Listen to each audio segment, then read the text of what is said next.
நான் லாஸ்ட் 24 ஹார்ஸ்ல ₹1 கூட ஸ்பெண்ட் பண்ணல. இதனால என்னோட பிரெயினுக்கு என்ன ஆச்சு தெரியுமா? This is day 48 of 50-day money challenge. இன்னைக்கு நம்ம பார்க்க போகிறது the financial fast.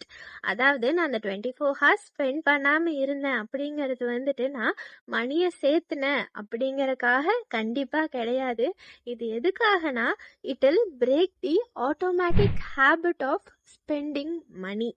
ஸோ இது பண்ணுறது மூலியமாக நம்ம குட்டி குட்டி டோபமைன் ஹிட்டுக்காக டெய்லி பேசிஸில் எவ்வளோ ஸ்பெண்ட் பண்ணிட்டு இருக்கோம் அப்படிங்கிறது நமக்கு ரியலைஸ் ஆகும்.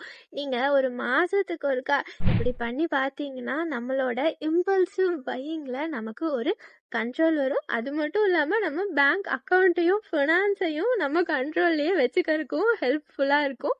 இது நமக்கு மோட்டிவேட்டிங்காகவும் இருக்கும். ஓகேவா? கண்டிப்பாக ஒரு நாள் ட்ரை பண்ணி பாருங்கள். ட்ரை பண்ணுவீங்களான்ட்டு கமெண்ட்லேயும் சொல்லுங்கள். Follow me for day 49 tomorrow.